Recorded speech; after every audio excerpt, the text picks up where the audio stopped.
Hi friends, అందరికీ ముందుగా Christmas శుభాకాంక్షలు. హ్యాపీగా సెలబ్రేట్ చేసుకుందామా. ఇకపోతే ఏంటి అంటే ఈరోజు ఒక ప్రాబ్లంతో మీ ముందుకు వస్తున్నాను. So one of my client చెప్పారు, అంటే ఇది కొత్త ప్రాబ్లం అని చెప్పను, కానీ ఇప్పటికి కూడా ఇలాంటి ప్రాబ్లమ్స్ ఉన్నాయి అంటే బాధేస్తుందా.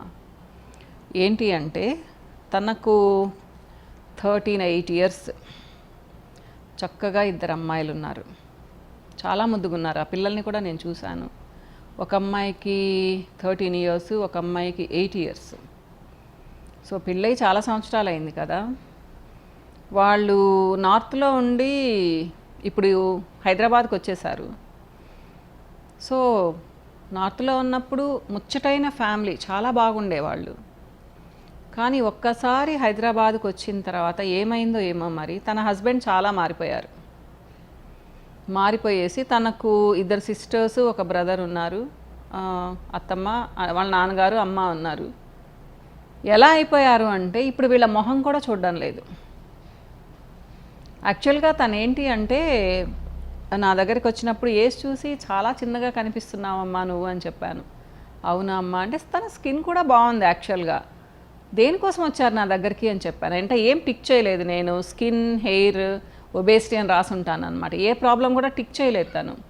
దేనికోసం వచ్చారు పాప, అసలు ఏం టిక్ చేయలేదు, చాలా చక్కగా ఉన్నారు అంటే, అవునా మేడం మీకు కనిపిస్తున్నాను నేను మరి అందరికీ కనిపించడం లేదు అని చెప్పింది. అదేంటమ్మా నిన్ను చూసి బాగలేవని ఎవరంటారు అని చెప్పాను అనమాట. అంటే అసలు నా పర్సనల్ ఇష్యూ గురించి ఒకటి మాట్లాడదామని వచ్చాను అని చెప్పింది. ఏంటి అంటే ఇప్పుడు తను అసలు నచ్చడం లేదంట తన హస్బెండ్కి. సరే, భార్యలు కొంతమందికి నచ్చరు, ఎందుకంటే అది మోజు అనుకుందాము, వాళ్ళ సంస్కారం అనుకుందాము. భార్య అంటే లైఫ్ లాంగ్ చూసుకోవాలనే కాన్సెప్ట్ చాలామంది వదిలేస్తున్నారు ఇప్పుడు. ఏదో కారణాలు చెప్తారు. అంటే ఎంత ఇది కాకపోతే అలాంటి అమ్మాయిని బాగలేదని చెప్తారమ్మా. చాలా క్యూట్గా ఉంది తను, అసలు పేరు పెట్టడానికే లేదు, అసలు అంత అందంగా ఉంది.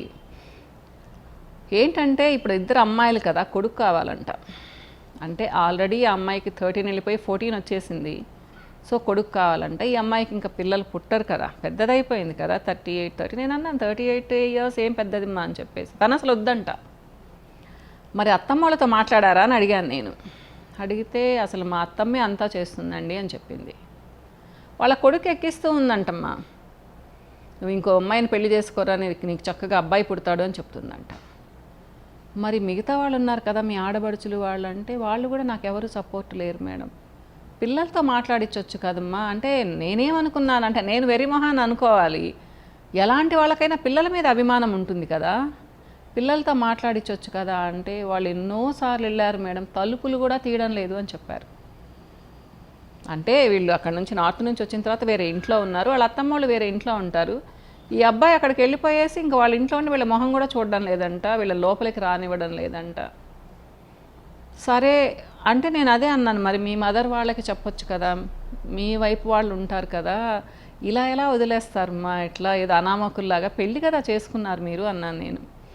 అది కూడా అయిపోయింది మేడం, పంచాయతీ కూడా పెట్టించాము, నా మీద అబద్ధాలు చెప్తున్నాడు, నేను ఎవరెవరితోనో తిరుగుతున్నానని చెప్తున్నాడు, తన దగ్గర నుంచి ఎంతో డబ్బులు తీసేశాను, నగలు తీసేశానని చెప్తున్నాడు అని చెప్పింది. అసలు నాకైతే ఏం తోచలేదు అసలు, ఇదేంటి అని చెప్పేసి. అంటే ఒక్కోసారి అనిపిస్తుంది వీళ్ళు నిజంగానే నిజం చెప్తున్నారా అబద్ధాలు చెప్తున్నారా అనేసని. అంతే కదా, మరి 2 వైపుల నుంచి ఆలోచించాలంటాం కదా. కానీ ఆ చిన్న పిల్లలు ఉన్నారు కదా, వాళ్ళని చూసిన తర్వాత నాకు చాలా జాలేసింది. ఎంత అమాయకంగా ఉన్నారు అంటే, అసలు ఎంత అందంగా ఉన్నారో అమ్మా 2 పిల్లలు. నిజంగా నాకు అనిపించింది, ఇంత మంచి బిడ్డల్ని చూసుకొని కూడా ఎంత వెధవ కాకపోతే ఇంకో కొడుకు కావాలని అనుకుంటాడు అనేసి. కొడుకులు ఏమన్నా ఉద్ధరిస్తారా అమ్మ? ఇంకా ఇట్లాంటి పిచ్చోళ్ళు ఉన్నారా మన సమాజంలో? 2 అమ్మాయిలు, అంత ముచ్చటైన అమ్మాయిలు, చక్కగా చదువుతారంట వాళ్ళు. అంటే ఇంకా ఒక విషయం ఏం చెప్పింది అంటే, పెద్దమ్మాయి ఇదన్నీ చూసి తట్టుకోలేక సూసైడ్ అటెంప్ట్ చేసిందంటమ్మా. ఈ మాట విన్న తర్వాత నాకు ఇప్పటికి కూడా ఒళ్ళు జలదరిస్తూ ఉంది. కంటిన్యూస్గా ఏడుస్తూనే ఉంది అమ్మాయి. సో పిల్లల్ని లాస్ట్లో పిలిచింది. అంటే నేను చెప్పాను, పాప అసలు ఫస్ట్ ఆ ఏడు పాపేసాయని చెప్పాను. అంటే ఇప్పుడు నా దగ్గర ఏడుస్తూ ఉందిమ్మా, నేను కొంచెం ఏదో సర్ది చెప్తాను, కానీ అది పరిష్కారం కాదు కదా. మీరైతే ఏం చెప్తారు చెప్పండి? ఆలోచించండి మా, ఇలాంటి వాళ్ళను మనం ఏం చేయాలి? ఇప్పుడు మన పక్కింట్లో ఉంటారు, ఎలా అయిపోయామంటే సిటీలో మన పక్కింట్లో ఏం జరుగుతుందో కూడా మనకు తెలియదు. పల్లెల్లో అనుకోండి మొహాన ఉమ్మేస్తారు, కనీసం కొంచెమన్నా భయం ఉంటుంది. ఇప్పుడు అపార్ట్మెంట్ కల్చరు లేదా ఇండిపెండెంట్ హౌస్ ఉన్నా ఎవరి పనుల్లో వాళ్ళం ఉంటాము బిజీగా కదా. కానీ ఎప్పుడైనా సరే ఇలాంటి వాళ్ళు మనకు తెలిసిన వాళ్ళు ఉన్నారు అన్నప్పుడు వాళ్ళని ఎలా యాక్సెప్ట్ చేయాలి? నేనైతే ఒకటే చెప్తాను, మా బంధువుల సర్కిల్లో, నా ఫ్రెండ్ సర్కిల్లో ఇలాంటి వాళ్ళు ఉన్నారు అంటే నేను అవాయిడ్ చేసేస్తాను.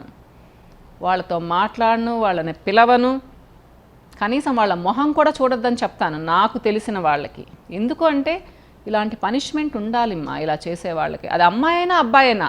ఇప్పుడు అబ్బాయి గురించి వచ్చింది, కొంతమంది ఆడవాళ్ళు ఉంటారు ఇళ్లలో నుంచి పిల్లల్ని వదిలిపెట్టి వెళ్ళే వాళ్ళు ఉంటారు. ఇలాంటి వాళ్ళని కూడా ఇలాంటి వాళ్ళ గురించి మనం మాట్లాడుకున్నాం.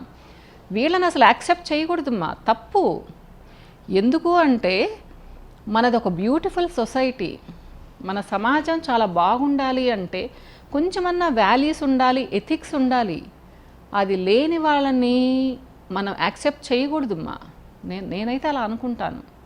అంటే మీరు అనొచ్చు, మేడం ఎట్లా చేస్తాము, వాళ్ళు మన ఇళ్ళకి వస్తుంటే ఎట్లా వద్దాం అంటే బ్లంట్గా మొహం మీద చెప్పాలి, నువ్వు ఇలాంటి వెదవ్వి రావడానికి లేదు మా ఇంటికి, నువ్వు భార్య బిడ్డలను వదిలేసావు లేదా నువ్వు నీ భర్తను వదిలేసావు, రావడానికి లేదు అని చెప్పాలి.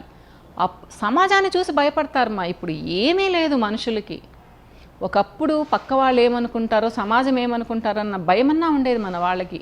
అన్నీ వదిలేశారు ఇప్పుడు. అంటే ఎవరిష్టం వాళ్ళది కదా. ఇప్పుడు ఏమంటారు పక్కన వాళ్ళు, మనం ఏమంటాం, వాళ్ళ ఫ్యామిలీ వాళ్ళ మ్యాటరు. రేపు అదే పరిస్థితి మనకు రావచ్చు, మన ఇంట్లో బిడ్డలకు రావచ్చు, మన అక్క చెల్లెలకు రావచ్చు, మన అన్నదమ్ములకు రావచ్చు. కానీ ఇది ఎవ్వరం ఆలోచించడం లేదు మా. చక్కగా వాళ్ళు ఎలా ఉన్నా కానీ వాళ్ళని పిలుస్తాం, వాళ్ళతో చాలా హ్యాపీగా మాట్లాడతాము. అమ్మాయి అయినా అబ్బాయి అయినా మరీ వెధవ అని తెలిస్తే వాళ్ళని అసలు యాక్సెప్ట్ చేయకూడదు మా, మాట్లాడకూడదు. ముఖ్యంగా భర్తను వదిలేసి బిడ్డలను వదిలేసి వెళ్ళిన ఆడవాళ్ళను కానీ, భార్యను వదిలేసి బిడ్డలను వదిలేసిన మగవాళ్ళను కానీ మర్యాదే ఇవ్వకూడదు. నన్ను అడిగితే వాళ్ళని వెలేసినట్టుగా పెట్టాలి, అప్పుడన్నా బుద్ధి వస్తుంది కొంచెమన్నా కానీ. నాకైతే నిజంగా అంత కోపం వస్తుంది. కంటిన్యూస్గా అమ్మాయి 40 minutes ఏడ్చింది అంటే ఏడుస్తుంటే జాలనిపిస్తుంది.